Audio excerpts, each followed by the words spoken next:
Ontem você viu o escândalo do Master, o INSS e o Carnaval. Hoje vamos fundo no que o governo quer que você esqueça. O STF que intimida quem critica, o imposto silencioso sobre autônomos, a geopolítica que bate na sua porta. E no final, os números eleitorais que mostram que 2026 pode ser o ano da virada conservadora no Brasil. Fica até o final porque a última notícia é que o governo mais teme que você saiba. Vamos começar pela operação mais autoritária do STF em 2026, a intimação de Kleber Cabral da Unafisco. Na terça-feira de Carnaval, 4 auditores da Receita Federal foram alvo de busca e apreensão por ordem de Moraes. Os 4 receberam tornozeleiras eletrônicas, tiveram passaportes cancelados e foram proibidos de exercer o trabalho. Tudo isso antes de qualquer julgamento, antes de qualquer condenação, antes de qualquer contraditório formal. A acusação é de que esses auditores teriam acessado dados dos ministros do STF nos sistemas da própria Receita. Kleber Cabral, presidente da Unafisco, usou os canais legítimos de sua associação para criticar as medidas. Ele chamou as medidas de desproporcionais e intimidatórias, palavras precisas, técnicas e legítimas para um dirigente sindical. No dia seguinte, Alexandre de Moraes determinou a intimação de Cabral para depor por videoconferência. Não por nenhum crime, não por nenhuma irregularidade, mas por ter criticado uma decisão judicial em público. Em qualquer democracia plena, criticar o judiciário é um direito constitucional básico de qualquer cidadão. No Brasil de Moraes, exercer esse direito pode resultar numa intimação para depor diante do próprio criticado. A Transparência Internacional não é um grupo de oposição, é uma das maiores organizações anticorrupção do planeta. E essa organização usou as palavras autoritarismo estarrecedor e declínio democrático para descrever o Brasil. Quando a imprensa brasileira trata isso como nota de rodapé, o problema não é só do governo, é da imprensa também. O ONPTU ainda acionou o TCU para fiscalizar a Receita Federal no caso do suposto vazamento de dados dos ministros.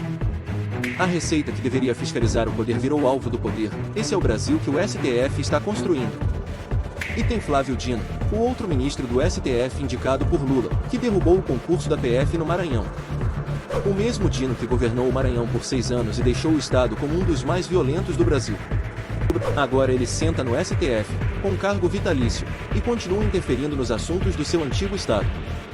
Esse é o padrão. O STF não é um tribunal independente, é uma extensão do poder político de quem indicou seus membros. Agora vamos para a pauta de segurança pública, onde o contraste com o governo não poderia ser mais gritante. O deputado Guilherme Derrite, relator do PL Antifacção, viajou pessoalmente para El Salvador esta semana. O objetivo é conhecer de perto o modelo de Nayib Bukele que transformou o país mais violento da América no mais seguro. El Salvador tinha em 2015 a maior taxa de homicídios do mundo, hoje registra números comparáveis à Suíça. O modelo usa presídios de máxima segurança, remoção de facções do espaço público e tolerância zero com os líderes criminosos.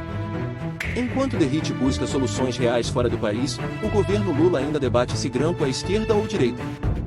O PL Antifacção enfrenta a resistência dos mesmos grupos que chamam toda a proposta de segurança de autoritarismo. Mas o eleitor brasileiro que vive nas ruas violentas do país não quer debate ideológico, quer resultado. Agora vamos para a geopolítica, que essa semana bateu diretamente na porta do exportador brasileiro. A Suprema Corte dos Estados Unidos derrubou as tarifas de Trump impostas via Lei de Emergência de 1977. A decisão foi 6-3 e derrubou tarifas que chegaram a impor 50% sobre exportações brasileiras para os Estados Unidos. Soja, aço, alumínio e manufaturados todos respiraram, com bilhões em exportações brasileiras sendo efetivamente preservados. Mas o alívio veio de fora, não da diplomacia do governo Lula que ficou meses atacando Trump em discursos. Enquanto países sérios negociavam acordos diretos com Washington, o governo Lula fazia discurso contra o imperialismo americano. Trump sinalizou que vai buscar meios alternativos para reimplementar as tarifas. O risco não acabou. O Brasil precisa de uma diplomacia econômica ativa em 2026, não de retórica para aplausos em palanques. Agora o bloco mais importante do resumo semanal, o cenário eleitoral de 2026 e o que as pesquisas realmente dizem. A pesquisa futura foi feita com 2.000 eleitores entre 3 e 7 de fevereiro e os números são inequívocos. No primeiro turno Lula lidera, mas é no segundo turno que a realidade se impõe sobre a narrativa. Flávio Bolsonaro aparece com 48,2% contra 42,4% de Lula numa simulação direta de segundo turno. O resultado contra Tarcísio é igualmente expressivo, 47,4% a 41,4% para o governador de São Paulo. A Quaes com 2004 entrevistados confirma, diferença de apenas 5 pontos no segundo turno, praticamente empate. A rejeição a Lula está em 54%, acima da metade do eleitorado, e segue subindo conforme os escândalos crescem. Lula só aparece à frente no primeiro turno porque o campo conservador ainda tem múltiplos nomes concorrendo. Quando o campo se unifica no segundo turno, a matemática eleitoral resolve a equação contra o petismo.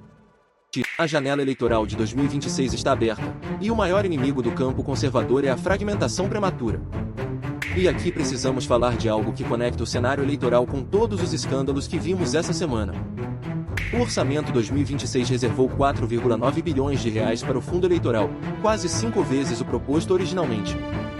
Esse dinheiro financia campanhas eleitorais de todos os partidos, mas os maiores beneficiados são sempre os maiores partidos. Enquanto o governo corta o auxílio gás e a previdência, ele garante 4,9 bilhões de reais para financiar as próprias campanhas. Esse é o nome, o Estado sendo usado para garantir a manutenção de quem está no Estado. Agora voltemos ao padrão que conecta todos os fatos dessa semana numa narrativa única e coerente. Toffoli no resort do banqueiro investigado enquanto conduz o inquérito do banco. Conflito de interesses protegido.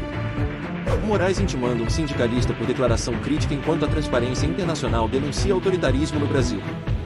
Lulinha investigado no INSS enquanto a base petista bloqueia sistematicamente cada requerimento relevante da CPMI no Congresso.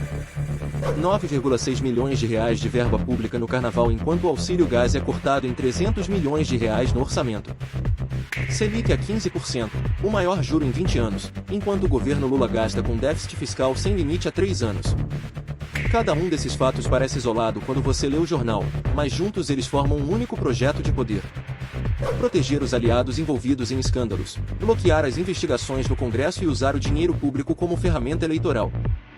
Intimidar os críticos com toga, taxar o trabalhador sem avisar, cortar quem depende do Estado para sobreviver. Esse não é um governo incompetente. Um governo incompetente faz isso por descuido, esse faz por escolha. O Partido Novo foi às ruas em 8 cidades, convocou manifestações e acionou o judiciário contra os abusos. Isso é o campo conservador aprendendo a usar as ferramentas institucionais que o próprio sistema oferece. Derrite foi ao El Salvador buscar modelo de segurança, o Novo foi ao TSE e ao STF com pedidos formais. Carlos Viana pressiona pela votação dos requerimentos da CPMI, 280 parlamentares assinam pela comissão de investigação. A resistência conservadora não está apenas nas ruas, está dentro das instituições que o governo usa para se proteger. E o eleitor brasileiro está registrando cada um desses movimentos nas pesquisas semana após semana. 54% de rejeição a Lula, queda no segundo turno para 2 candidatos conservadores diferentes. Isso não é coincidência. É o eleitorado brasileiro fazendo a sua própria leitura dos escândalos e apontando onde quer chegar em outubro. A única coisa que pode mudar essa trajetória é um campo conservador fragmentado demais para vencer no segundo turno. 2026 é uma janela que se abre uma vez, e as pesquisas mostram que ela está aberta agora. Então vamos fazer o fechamento do resumo semanal com os fatos que mais importam para você levar para a semana. Banco Master com rombo de 50 bilhões de reais, Toffoli no resort investigado, 25 pedidos de impeachment no Senado. Lulinha investigado pela PF, CPMI travada 2 vezes, 61 bilhões de reais para aliados no orçamento, Selic a 15%. STF intimidando os críticos com toga, Transparência Internacional denunciando autoritarismo, Carnaval político rebaixado pelo próprio povo. Com tudo isso na mesma semana, deixa nos comentários qual desses escândalos você quer que a gente aprofunde primeiro na semana que vem.